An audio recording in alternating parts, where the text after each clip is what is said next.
નમસ્કાર મિત્રો, સ્વાગત છે તમારું મારી યુટ્યુબ ચેનલ ઓફિશિયલ માહિતીમાં। તમે ગુજરાતના તમામ માર્કેટ યાર્ડના ભાવ, ખેતીને લગતી તમામ માહિતી અને ખેડૂતોને ઉપયોગી એવી તમામ માહિતી સૌથી પહેલા જાણવા માંગતા હો તો મારી ચેનલને સબસ્ક્રાઇબ કરી લેજો, જેથી અમારા દ્વારા આપવામાં આવતી માહિતી તરત જ તમને મળી રહે। તો ચાલો જાણીએ આજના કપાસ વિશે। કપાસની ખેતી કરનારા ખેડૂતો માટે આ સિઝન અનેક રીતે પડકારજનક સાબિત થઈ રહી છે। પ્રતિકૂળ વાતાવરણના કારણે ઉતારા ઓછા આવ્યા અને હવે સિઝનના અંતે કપાસના ભાવમાં સતત મંદી સાથે વેપાર થતો જોવા મળી રહ્યો છે। ન્યુયોર્ક કોટન વાયદાની અસરથી સ્થાનિક ધોરણે કપાસના ભાવમાં ઘટાડો નોંધાયો છે। હાલની સ્થિતિએ કપાસના સરેરાશ ભાવ ₹1500ની સપાટીથી પણ નીચા ગયા છે। માર્ચ મહિનામાં કપાસના સરેરાશ ભાવમાં ₹1600 સુધીની સપાટી જોવા મળી હતી। આમ છેલ્લા દોઢેક મહિનામાં કપાસના ભાવમાં પ્રતિમણ ₹100 સુધીનો ઘટાડો નોંધાયો છે। જ્યારે વૈશ્વિક સ્તરે ન્યુયોર્ક કોટન વાયદામાં થયેલા ઘટાડો તેમજ સ્થાનિક સ્તરે એક સ્તરે ટકેલી રહેલી આવકોને કારણે કપાસના ભાવમાં ઘટાડો નોંધાયો છે। તો ચાલો જાણીએ આજના કપાસના ભાવ।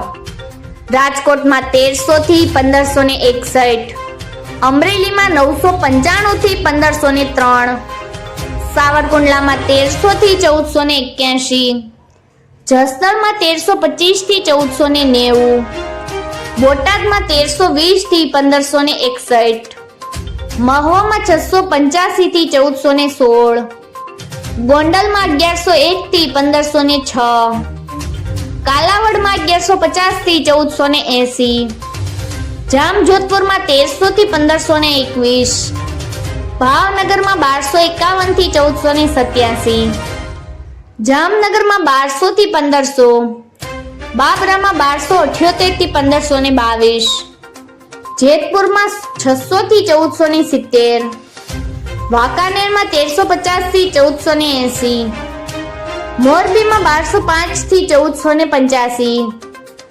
રાજુલામાં 1100 થી 1462, હળવદમાં 1101 થી 1470, વિસાવદરમાં 1135 થી 1361, તળાંજામાં 1250 થી 1426, બગસરામાં 1150 થી 1460, ઉપલેટામાં 1400 થી 1530, માણાવદરમાં 1210 થી 1490, ધોરાજીમાં 1096 થી 1491, વિછિયામાં 1300 થી 1490, ભેસાણમાં 1200 થી 1520, ધારીમાં 1101 થી 1352, લાલપુરમાં 1240 થી 1451, ખંભાળિયામાં 1302 થી 1437, ધ્રોલમાં 1300 થી 1450, પાલીતાણામાં 1130 થી 1275, હારીજમાં 1421 થી 1500,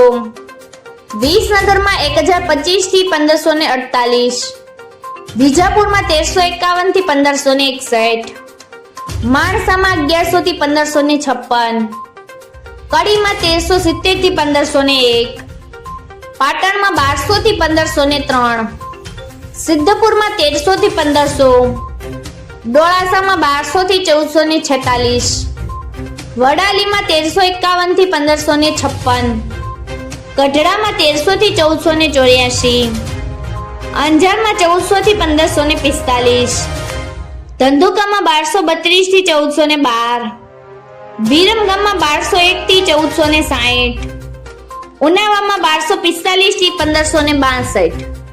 મિત્રો, આવી જ વધુ માહિતી મેળવતી રહેવા માટે મારી ચેનલ સાથે જોડાયેલા રહેજો।